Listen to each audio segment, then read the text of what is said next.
মানব সভ্যতা সৃষ্টির কুষাণ লগ্ন থেকেই মানুষ বিজ্ঞানকে হাতিয়ার করে শুরু করেছে তার উন্নয়নের পথ চলা। আর এই বিজ্ঞান হয়ে উঠল মানুষের সহচর সিঁড়ি ও ভবিষ্যতের পথ নির্দেশক। ধর্ম, দর্শন, ইতিহাস যাই বলি না কেন, সবই আসলে বিজ্ঞানকেই ব্যবহার করে থাকে। অথচ বিজ্ঞান বলে একটা আলাদা প্রতিপক্ষ খাড়া করে নিজেদের বড় করে দেখাতে চান অনেক ধার্মিক বা দার্শনিকরা। ভুলটা এখানেই। বিজ্ঞান কোনো আলাদা সত্তা নয়, যুক্তিতর্ক, দর্শন, ধর্মমত সবই তো বিজ্ঞানকেই ব্যবহার করেই নিজেদের শাখা বা ভাবনাকে প্রকাশ করে থাকে। বিজ্ঞান মানুষের হাতিয়ার মাত্র, তাকে কে কোন কাজে লাগাবে সেটা তাদের অভিরুচি। বিজ্ঞান হলো সংগঠিত জ্ঞান, আর প্রত্যয় হলো সংগঠিত জীবন। বিজ্ঞান উপলব্ধি ছাড়া কিছুই নয়।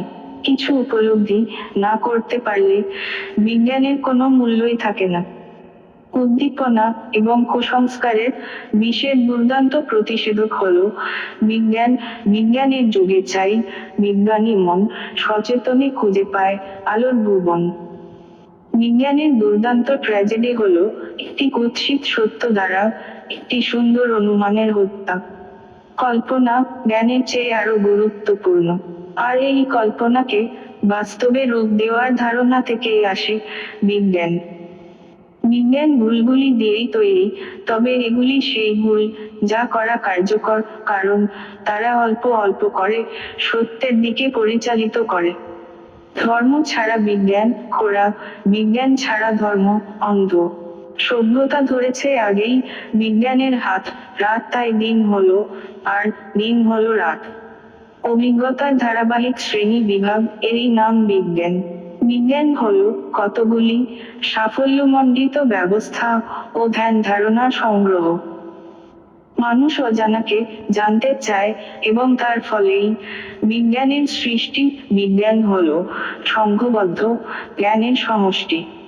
বিজ্ঞ ব্যক্তির কথা শোনা এবং অন্যের বিজ্ঞানের কথা পৌঁছে দেওয়া ধর্মীয় কাজের অনুশীলনী থেকেও ভালো।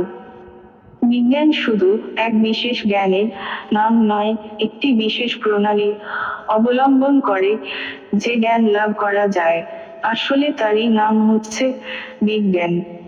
ইন্দ্রিয়ের দ্বারা উপলব্ধি ক্ষমতার আরেক নাম বিজ্ঞান। সকল জীবনই একটা পরীক্ষা। বেশি বেশি পরীক্ষার মাধ্যমে জীবনকে আরো সুন্দর বানানো সম্ভব, আর এর নামই বিজ্ঞান।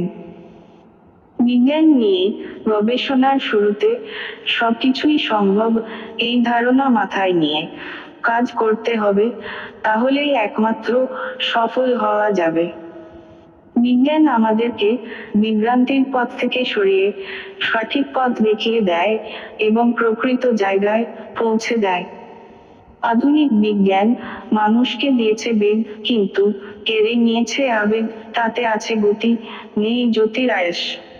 বিজ্ঞান বইকে অনুসরণ করে না, কিন্তু বই বিজ্ঞানকে অনুসরণ করে। যে কাজ করে তাকে বিশ্বাস করতে হয়, যে গবেষণা করে তাকে সন্দেহশীল হতে হয়, আর যে বিজ্ঞানের সন্ধানী সে যুগপৎ কর্মী, গবেষণাকারী। মানুষের ধর্মের মধ্যে বিজ্ঞানের স্থান যতটুকু, তার চাইতে বিজ্ঞানের মধ্যে ধর্মের স্থান বেশি।